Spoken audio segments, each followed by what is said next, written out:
Hi everyone, welcome back to NEET Preparation Tamil. இந்த வீடியோல வந்து நம்ம ஒரு புது டாபிக் ஆரம்பிக்க போறோம். அது என்னதுன்னா இட்லி இல்ல யூனிஃபார்ம் சர்க்குலர் மோஷன். ஓகேயா? ஸோ நம்ம சப்ஸ்கிரைபர்ஸ் நிறைய பேர் வந்து யூனிஃபார்ம் சர்க்குலர் மோஷன் இன் 2D போடுங்கன்னு கமெண்ட்ஸில் கேட்டுகிட்டே இருந்தாங்க. ஸோ இதை நம்ம ஸ்டார்ட் பண்ணியாச்சு. ஸோ யூனிஃபார்ம் சர்க்குலர் மோஷன் இந்த வீடியோ வந்து ஒரு இன்ட்ரோடக்ஷன் மாதிரி, அதாவது introduction circular motion, uniform circular motion, நான் யூனிஃபார்ம் சர்க்குலர் மோஷன், இதுக்கெல்லாம் என்ன டிஃபரன்ஸு அதுதான் நம்ம வந்து டீட்டெயிலாக பார்க்க போகிறோம். சூப்பரான வீடியோ பாருங்கள். ஓகேயா? ஸோ சர்க்குலர் மோஷன்னா என்னது? சர்க்குலர் மோஷன்னா நான் ஷார்ட் ஃபார்மாக எழுதுகிறேன். சர்க்குலர் மோஷன்னா CM. Okay, CM. So circular motion என்னது? இந்த சர்க்கிளில் சுற்றிக்கிட்டே இருக்கிறது. சிம்பிள், சர்க்கிளில் சுற்றிக்கிட்டே இருக்கிறது சர்க்குலர் மோஷன். That's all. இப்போது இதில் என்ன யூனிஃபார்மு நான் யூனிஃபார்ம்? அது என்னது? இப்போது யூனிஃபார்ம் சர்க்குலர் மோஷன் யூசிஎம். ஓகேயா? ஸோ யூனிஃபார்ம் சர்க்குலர் மோஷன் என்னது? யூனிஃபார்ம் சர்க்குலர் மோஷன்னா இப்போது இந்த சர்க்கிளில் இந்த பாயிண்ட் எடுத்துக்கோங்களேன். இங்கே வந்து ஒரு ஸ்பீடு இருக்கும், கரெக்டாக? இப்போ பாடி வந்து சுற்றிக்கிட்டே இருக்குது. ஓகே, சுற்றிக்கிட்டே இருக்குது பாடி. ஸோ இப்போது இந்த சர்க்குலர் மோஷனில் இந்த பாயிண்ட் நான் எடுக்கிறேன். இந்த பாயிண்டில் என்ன ஸ்பீடு இருக்குது அப்படின்னு பார்க்குறேன். ஸோ இந்த பாயிண்டில் ஸ்பீடு வந்து 10 meters per second இருக்குது. 10 meters per second இருக்குன்னு வச்சுக்கோங்களேன். ஸோ அதே ஸ்பீடு வந்து இந்த சர்க்குலர் மோஷனோடைய பாத்து, ஒவ்வொரு பாயிண்ட்டோட இந்த பாத்தில் இருக்கிற ஒவ்வொரு பாயிண்ட்டையும் வந்து 10 meters per second தான் இருக்கணும். இங்கே எல்லா இடத்துலையும் வந்து 10 meters per second இருந்தே ஆகணும். ஸோ இது பேர் தான் uniform circular motion. Constant speed. Okay, so constant speed உங்களுக்கு எழுதுறது தெரியுதான்னு தெரியல, நான் சொல்கிறத வச்சு எழுதிக்கோங்க. So constant speed throughout the circular path. ஒவ்வொரு பாயிண்ட்லேயும் வந்து 10 meters per second இருக்கணும். அது பேர் தான் வந்து யூனிஃபார்ம் சர்க்குலர் மோஷன். ஓகேயா? ஸோ இன்னொரு விஷயம் என்னதுன்னா, ஸோ இப்போ இந்த யூனிஃபார்ம் சர்க்குலர் மோஷனில் வந்து ஒரே ஒரு ஆக்சலரேஷன் தான் இருக்கும். அது என்ன acceleration? Centripetal acceleration. So centripetal acceleration, இது பேர் ஏசி அப்படின்னு நம்ம டினோட் பண்ணுவோம். இல்லாட்டி இது பேர் radial acceleration, radial. So R AR அப்படின்னு நம்ம டினோட் பண்ணுவோம். ஸோ ரெண்டுமே சேம் தான். ஸோ சென்ட்ரிபீட்டல் ஆக்சலரேஷன் ஒரு ரேடியல் ஆக்சலரேஷன். அது பேர் என்னது? சென்ட்ரிபீட்டல்னு என்னது? Towards the centre. ரேடியல்னு என்னது? ரேடியஸ் என்னது? ரேடியஸ் இப்படி இருக்கும், ரேடியஸ். ஸோ சென்ட்ரிபீட்டல்னா டுவர்ட்ஸ் த சென்டர். ஸோ ரெண்டுமே ஒன்று தான், ரேடியஸ் மாதிரி இருக்குது பாருங்கள். ஸோ சென்ட்ரிபீட்டல் ஆக்சலரேஷன்னா டுவர்ட்ஸ் த சென்டர். ஸோ நம்ம யூனிஃபார்ம் சர்க்குலர் மோஷனில் ஒரே ஒரு ஆக்சலரேஷன் தான் இருக்கும். அது என்னது? Centripetal acceleration. ஸோ இப்போது ஆட்டோமேட்டிக்காக உங்களுக்கே தெரியுது, யூனிஃபார்ம் சர்க்குலர் மோஷனில் ஒரே ஒரு ஆக்சலரேஷன், சென்ட்ரிபீட்டல் ஆக்சலரேஷன் மட்டும்தான் இருக்கும். அப்போ நான் யூனிஃபார்ம் ஆக்சலரேஷனில் சென்ட்ரிபீட்டல் ஆக்சலரேஷனோட சேர்த்து இன்னொரு ஆக்சலரேஷனும் இருக்கும். That's all, straight forward logic. Okay, so இப்போ non uniform acceleration, non uniform circular motion. Okay, UCM, NUCM. ஓகேயா? ஸோ இப்போ என்யூசிஎம்மில் என்ன இருக்கும்? Non uniform acceleration, non uniform circular மோஷனில் என்ன இருக்கும்? கான்ஸ்டன்ட் ஆக்சலரேஷன் இருக்காது. வேரியபிள் ஸ்பீடு மாறுது. இங்கே 10 இருந்துச்சு அப்படின்னா இங்கே 9 இருக்குது, இங்கே 11 இருக்குது, அது மாதிரி மாறிக்கிட்டே இருக்குது. ஸோ இது பேர் நான் யூனிஃபார்ம் சர்க்குலர் மோஷன். ஓகேயா? ஸோ அது ஏன் மாறுதுன்னா இன்னொரு இந்த சென்ட்ரிபீட்டல் ஆக்சலரேஷனோட சேர்த்து இன்னொரு ஆக்சலரேஷன் வந்துடுது. அந்த ஆக்சலரேஷன் பேர் என்னது? கெஸ் பண்ணுங்கள். சென்ட்ரிபீட்டல் ஆக்சலரேஷனோட சேர்த்து இன்னொரு ஆக்சலரேஷன் என்னது? சென்ட்ரிஃபியூகல்னு கெஸ் பண்ணுறவங்க எல்லாரும் தப்பு. டான்ஜென்ஷியல் அப்படின்னு கெஸ் பண்ணவங்க எல்லாரும் கரெக்டு. ஸோ டான்ஜென்ஷியல் அப்படின்னா அந்த டேஞ்சென்ட், சர்க்கிளோடைய டேஞ்சென்ட் எடுத்துக்கோங்க. டேஞ்சென்ட்டு இந்த மாதிரி ஒரு ஆக்சலரேஷன் இருக்குது. இது பேர் ஆக்சலரேஷன் ஆஃப், இது பேர் டான்ஜென்ஷியல் ஆக்சலரேஷன். டான்ஜென்ஷியல், ஏடி, டான்ஜென்ஷியல். ஓகேயா? ஸோ இப்போது இந்த ரெண்டு ஆக்சலரேஷனும் வர்றதுனால ஸ்பீடு மாறுது.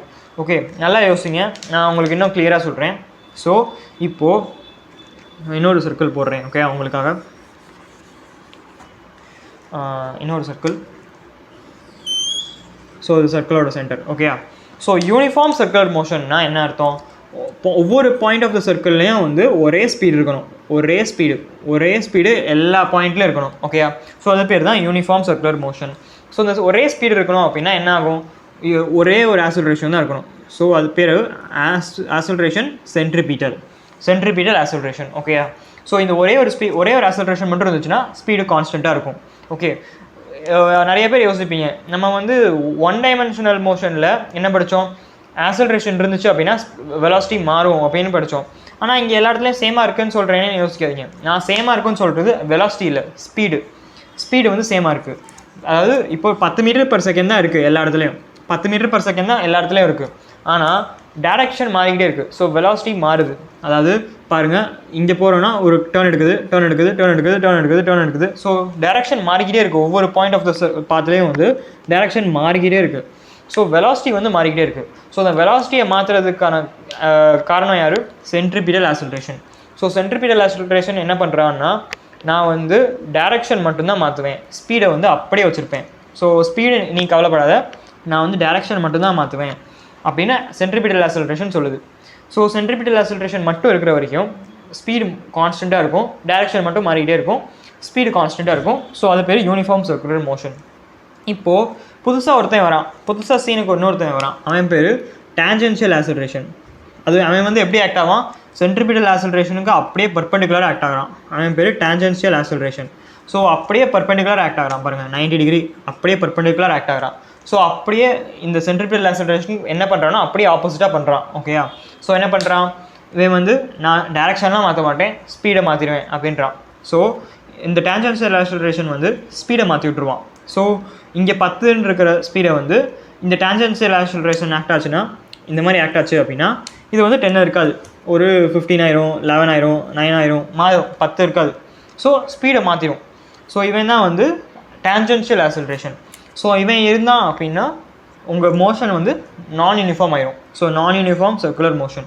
ஸோ இதுதான் வந்து story, difference between uniform circular motion, நான் யூனிஃபார்ம் சர்க்குலர் மோஷன். இப்போ நான் உங்களுக்கு சொல்லி தந்தது வெறும் டிஃபரன்ஸ் மட்டும் இல்லை, உங்களுக்கு என்னெல்லாம் சொல்லி தந்திருக்கேன் இந்த வீடியோவில் அப்படின்னா, சென்ட்ரிபிட்டல் ஆக்சலரேஷன்னா என்னது, டேஞ்சென்ஷியல் ஆக்சலரேஷன்னா என்னது, அப்புறம் யூனிஃபார்ம் சர்க்குலர் மோஷன்னா என்னது அப்படின்றத நான் உங்களுக்கு கிளியராக சொல்லியிருக்கேன். யூனிஃபார்ம் சர்க்குலர் மோஷனுடைய ஸ்பெஷாலிட்டி என்னது, அது நான் யூனிஃபார்ம் ஆச்சுன்னா என்ன ஆகும் அப்படின்றத நான் உங்களுக்கு கிளியராக சொல்லியிருக்கேன். டேஞ்சென்ஷியல் ஆக்சலரேஷனுடைய டைரக்ஷன் சொல்லிட்டேன், சென்ட்ரிபிட்டல் ஆக்சலரேஷனுடைய டைரக்ஷன் சொல்லிட்டேன். இப்போ இன்னொன்று என்னதுன்னா, இப்போது சர்க்குலர் மோஷனுடைய மோஷனுடைய ஆக்சலரேஷன் கேட்டாங்க அப்படின்னா என்ன, அது இந்த ரெண்டோடைய டோட்டல், இந்த ரெண்டு ஆக்சலரேஷனுடைய டோட்டல் தான் வந்து டோட்டல் ஆக்சலரேஷன். ஸோ இது ரெண்டே வந்து சும்மா அப்படியே ஆட் பண்ணிட முடியாது, கரெக்டாக? இது வந்து இப்படி போகுது, இது வந்து இப்படி போகுது, ஸோ வேறு டேரக்ஷனில் போகுது. ஸோ இது வந்து நம்ம வெக்டர் அடிஷன் பண்ணணும். ஓகேயா? ஸோ வெக்டர் அண்ட் ரெண்டுமே பர்பெண்டிகுலர்னு வேறு சொல்லிட்டோம். ஸோ பர்பெண்டிகுலர்னு என்ன அர்த்தம், இதை வந்து வெக்டர் அடிஷன் பண்ணியிருங்க, AC² + AT². ஓகேயா? ஸோ இது புரியலை அப்படின்னா வெக்டர் அடிஷன் ஒரு தனி வீடியோ போட்டிருக்கேன், அதை போய் பாருங்கள். ஓகே, லிங்க் வேணால் டிஸ்கிரிப்ஷனில் கொடுத்துட்றேன்.